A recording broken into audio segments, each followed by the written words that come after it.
You're watching the crux of the matter. Only the last phase of the long general election is remaining. While we are still awaiting updated EC data on turnout in phase 6, there are now clear indications that the turnout gap between 2024 and 2019, which is the last Lok Sabha election, is reducing. In fact, in the last two phases, it has marginally increased in comparison to 2019. After phase 1, many experts had begun to claim that the low voter turnout was bad news for the NDA and that Modi was now running scared. But with new data suggesting that turnout figures have dipped even in so-called India Bloc stronghold seats, does the India Bloc now have more reason to worry?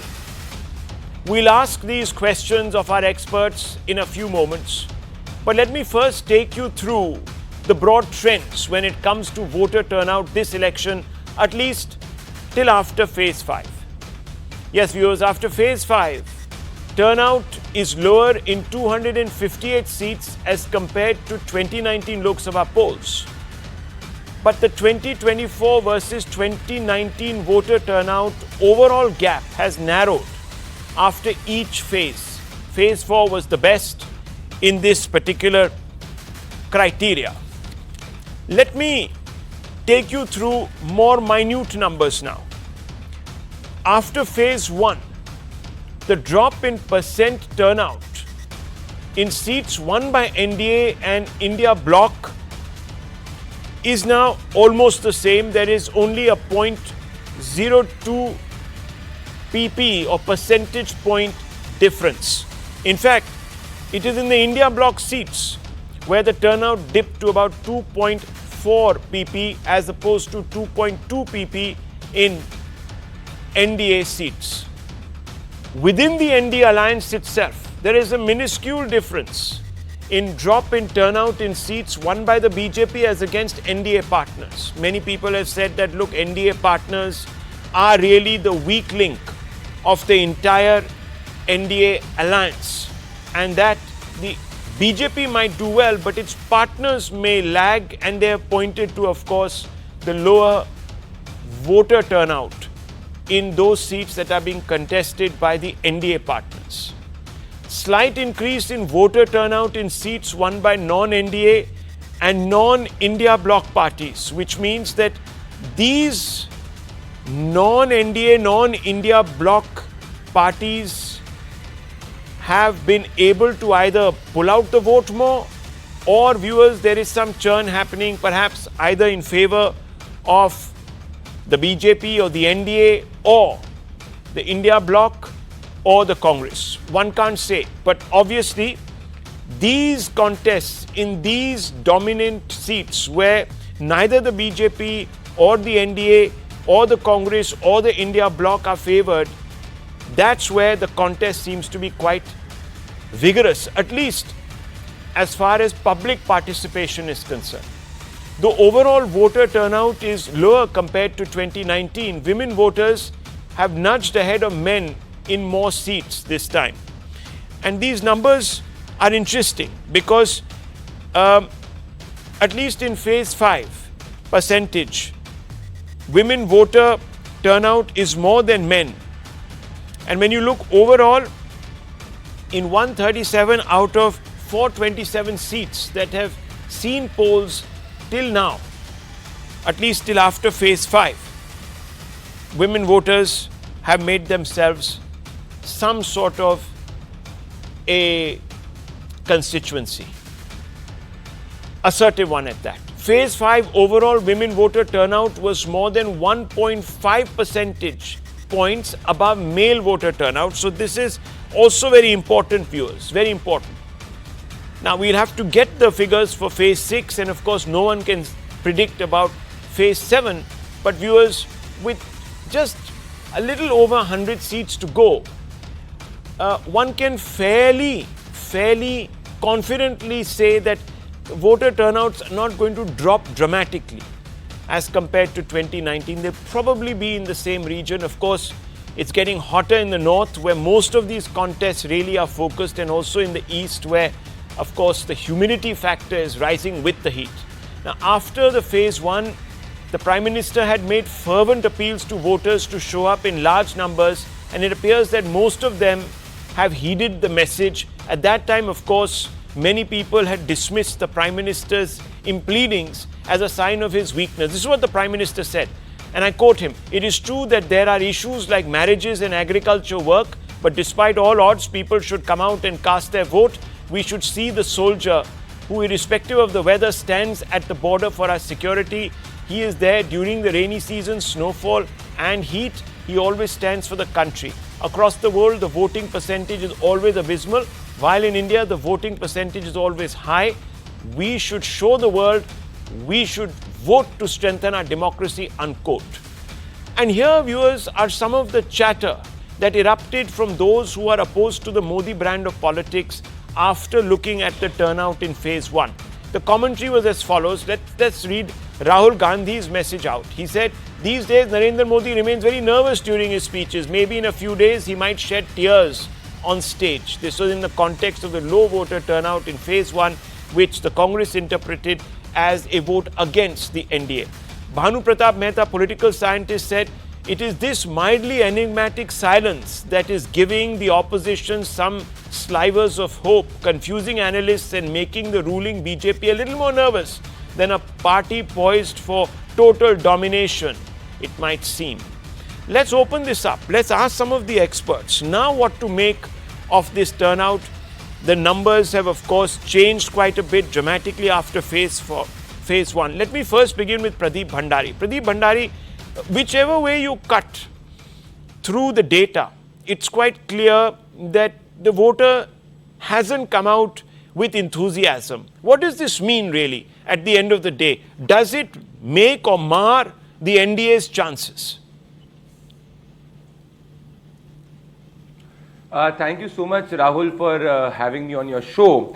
Rahul, if you like you rightly pointed out, that the entire data suggests that there is not a very humongous amount of increase in the voter turnout vis-a-vis 2019.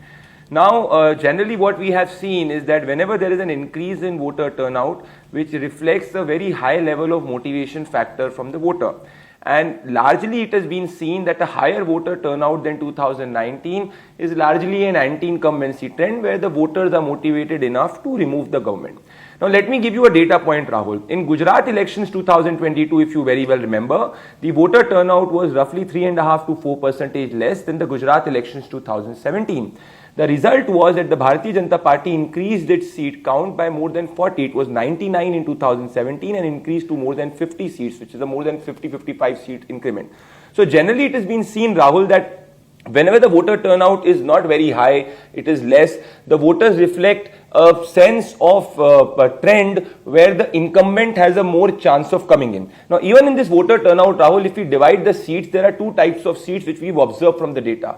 Seats where the voter turnout has reduced by 4.5%, more than 4.5-5 percentage points, and places where the voter turnout is roughly been around the same tangent, 2.5% less. Now, places like Ghaziabad, for instance, which are BJP's stronghold and where the opposition does not have a very strong candidate and the BJP has been historically winning it, have seen a 6.5% voter decrement, which clearly reflects, and when we had traveled on the ground, there was less presence of opposition workers on the booth. Now, if I segregate the seats, Rahul, and if you see Bengal has a relatively higher voting turnout compared to, say, Eastern UP. So, Bengal, which basically reflects that places where the opposition is being able to get its workers on the ground, Karyakartas on the ground, the voter turnout is not as low as other places. Now, places in Uttar Pradesh, just to point towards the end, places in Eastern Uttar Pradesh and Bihar, the voter turnout is low because of reasons which are very local in nature, which has to do with migrant laborers, which have to do with a lot of people registered in the voter list will not come out to vote.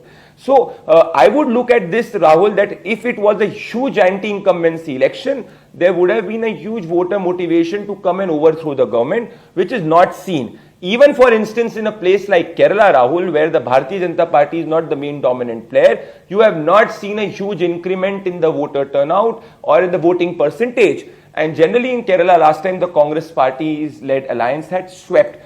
So those who are saying, Rahul, and if I don't want to go by data on the ground, what we are seeing, because we'll be coming up with the exit poll in the next few days. But even logic and common sense tells you that the voter turnout, how it has spanned, it does not look like an anti-incumbency election. Mostly the voters may have already made up their mind. That is where places only committed voters have come out to vote, and some places the swing voters make an impact, which are places like Bengal. Okay, let me bring in Dr. Raman on this. Dr. Raman, what do you make of these numbers, first of all, these overall voter turnout numbers? I'm sure you've seen the data which has come out now. Yeah, Rahul, first of all, we cannot make out anything from percentages. We need the actual numbers, which the Election Commission has stubbornly refused to put out. How many people have voted in each constituency? This is not something that is a national secret or needs to be a national secret, but the fact that the Election Commission does not want to put this out in public domain has cast a massive cloud over the election itself. So I think that to say that this 66.3%, 58 point, and the percentages keep varying. The percentages at 9 p.m. is something. Then the next day there is for instance, the issue raised by the CPM about the constituency Dhule in Maharashtra, where from the 9 p.m. report, the next day's report had 85,000 or 84,000 more votes. So I think that there is a serious crisis of confidence in the Election Commission. And whatever numbers are being bandied about, to say that we just have to wing it and, just go on with it, is not really giving confidence to the people. So first of all, we've been through this video of high turnout, low turnout, where I don't think anything can be read into it. If somebody argues a low turnout is supportive of a particular political party, somebody else will argue it's supportive of the opposite side. So I don't think anything can be assumed from the turnout per se. But the fact that we do not even know the turnout in terms of absolute numbers is the scary part. And I think that this is something which goes beyond politics, whether it is a BJP supporter or a Congress supporter or anybody else. I think every right-thinking citizen must ask that the exact number of votes polled be put out, because the exact number of votes to be counted is going to depend on the exact number of votes polled. And I don't honestly see this as something which should be kept as a secret. And taking a position that it can be morphed and all that is quite frankly, it is ridiculous. Any document which is put out on a website can be morphed. Any document, any day, by the same token, no government data can be put out anywhere, because they can all be morphed, and any of them can be used to cause mischief. By the same token, can you say that the results also we will not put it out because it can be morphed and used to spread mischief? I mean, it is a very sad state of affairs, Rahul. And I'm not talking as a supporter of party A or party B. As a citizen of this country, I think that certain institutions will have to be called to account. And I think that the Election Commission in this particular case is letting down the citizens of this country. Okay, viewers, the Election Commission has responded on some of these points before the Supreme Court. And the Supreme Court, in fact, today gave it an exemption from putting out the numbers, the total overall number of voters data that Dr. Raman is sort of talking about. So I'll come to that in just a few moments, whether that really is something that is a break from the past as far as EC practice is concerned. We'll come to that. But let me bring in Rahul Verma on the more moot point that we are discussing. Look, I understand that turnouts can cut both ways, but if you were to anecdotally go by a low voter turnout being a derivative of the fact that certain political parties have not been able to bring or enthuse, let's say, through their message or otherwise, voters to come to the booth, who actually is at a greater disadvantage in that scenario? Rahul Verma. Rahul, the answer is we don't know. The reason is following. See, the logic of voter turnout going up or going down cuts both ways. You could argue that people were happy, that's why they turned up. Or you could say that people were happy and they thought, why we need to participate, because participation has a cost. In fact, if you analyze, even at the constituency level since 1977, and even at the state level, we have no correlation between turnout levels going up or down and whether incumbent is likely to win or not. So in India, we don't have any statistical correlation on that front. Now, coming to your point, the discussion on turnout in 2024, I think you are right. We had a bit of a knee-jerk reaction from all sides after the first phase turnout going down. It was like, if you look at the turnout data in a long historical span, there has been no 3 consecutive Lok Sabha elections when turnout went up. So we had a turnout going up from 2009 to 14, 14 to 19. The chances was that this time turnout might stagnate or decline a bit. And when I say decline, these are normal fluctuations of 2 and 4 percentage points, which keeps happening every election cycle. Finally, the point, who might gain from this time? See, what we know from global literature on turnout, that one thing which is positively correlated with turnout is political competition. When there is high uncertainty regarding who might win, voters from both sides are going to come. But when there is low uncertainty, then voters from both sides can actually sit at home. Those who might be thinking that, oh, we are going to win, why we need to go there? And those who might be thinking that anyway we are going to lose, our one vote is not going to make a difference. So voters from both sides can actually go. What we know from 2024 data, at least the phases that have gone so far, there is a clear indication that in states where competition is sort of like much more closer, for example, Bengal, turnout still remains very, very high. In states where turnout seems to be lopsided, competition seems to be lopsided in either direction, turnout is slightly lower. For example, Kerala. So let me ask you, let me follow up on that, Rahul Verma and Pradeep Bhandari, as well as Dr. Aman. Look, there are two trends that are also emerging. For example, in the two, well, one can say swing states, for a lack of better word, Bihar and Bengal this time, where there has been political uncertainty, the nature of the contest in Bengal, and of course, the coalition changing quite dramatically in Bihar. Now, Rahul Verma, there, in Bihar, 21 out of the 24 seats, women voter turnout has been greater than that of the male voters. And in Bengal, it is 18 out of 25. What does this tell you, Rahul Verma? What do we infer from this? So first, what we know about women turnout, that overall women turnout has been increasing, right? And two, we actually don't know the causes of women turnout exceeding men turnout. See, this excess of women turnout is actually happening in much more poorer parts of country, right? It could be just a statistical artifact that in many of these poorer parts of the country, men have migrated. So they are registered voters, but they might have migrated to work in cities like Delhi and Mumbai. And that's why you might be seeing a higher women turnout compared to the men turnout. Okay, Pradeep Bhandari, what do you make of this? Rahul, I've been saying this one thing consistently, and this is what my observation has been and data has reflected since long, that India has moved away from one M veto to the another M veto, which is from minority veto to Mahila veto. And any election in this country, if you look at it since 2014 onwards, particularly, majority of the elections have swung the way wherever the women have voted. You were referring about Bihar. If you remember very clearly, the last assembly elections in Bihar, also the women voting turnout helped the NDA come to power despite the RJD being the single largest party. Mamata Banerjee also came to power with women vote. Narendra Modi also came to power with women vote. Yogi Adityanath also came to power with women vote. Arvind Kejriwal also came to power with women vote.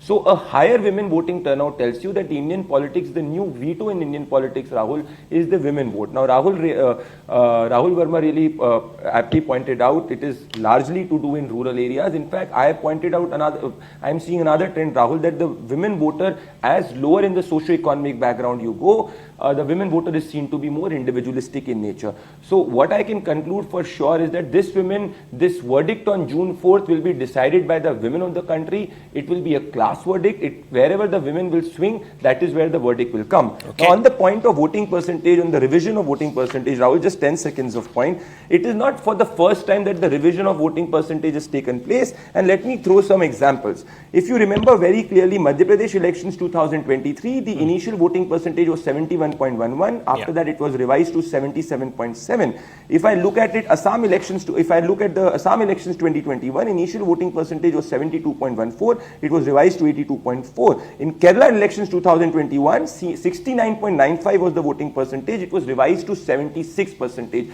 So the exercise of revision of voting percentage is not a recent phenomena. It has been going on since long. On the part of the absolute vote, it is important to note, Rahul, that Form 17C is a signed copy which is given to all the candidates. Suman rightly pointed out it's a matter of debate, but the revision of voting percentage is something which is not out of trend. It has been happening in elections since long, Rahul. Okay, well, let's just park that debate. Rahul, I want to make a point. Yeah, okay. One very quick point. Okay, one Doctor. very quick point. Yes, yes. Look, the revision of voting percentages is a part of every election. Everybody knows that. The point is how long does it take and what is the quantum of revision. So invariably, there is a percentage which is put out at around 5:36 in the evening, and an updated percentage which is given at night. Okay, the percentage which is given at night and the percentage which is given the next day usually have a marginal difference. The percentage which is given in the evening and the one which is given at night, yes, there is a significant difference in that percentage because some of this data is still coming in. Okay, but here we are gentlemen, seeing after 3 days and 2 days, the percentages are going up. No, actually, Dr. Raman, even there, Rahul, it happened in 2019 elections also. I know, because phase 1, April. Yeah, yes. No, go ahead, please go ahead. Just go 5 ahead. seconds. Yeah. April 11, 2019, Rahul, April 11, 2019, the phase 1 voting percentage had come. When it was, then it revised on April 18, 2019, the voting percentage was 69.4. It was revised on May 6, 2019 to 69.5 and further revised on May 19, 2019 to 69.61. Yeah, I think 2019. Gentlemen, let's not make this about politics here. Hello, exactly, gentlemen. You've given it away. It was revised. No one has given anything away. 0.5 to 0.6. That is a 0.1% revision. 0.1% revision. No, whatever it is, the point is. Okay, one second. Dr. Raman, we are also seeing that Muslim turnout has not been as vigorous as one would have expected. Why do you think this is the case? Because in the past, we've been told that Muslims vote or Bloc and they decide a strategy, etc. But here, it appears even there seems to be some attrition.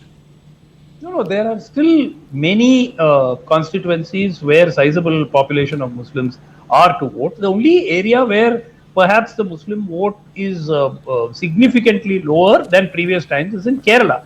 And Kerala, one could sense that anyway it's not making a big difference because both sides are on the India alliance side. So maybe that is because of that. There are still significant constituencies in Bihar that are voting tomorrow, in Uttar Pradesh, where there are concentrated Muslim votes. Well, let's hold our horses. I don't think it's really true. Let's hold our horses, viewers. The turnout, whether it went this way or that way in the beginning or now, is really not the determinant of the result. Let's be very, very honest. That's what we've learned from all our experts. So let's bury that one sort of spectre that was raised, or that balloon. Let's puncture it once and for all. Turnout is not going to decide the fate of this outcome.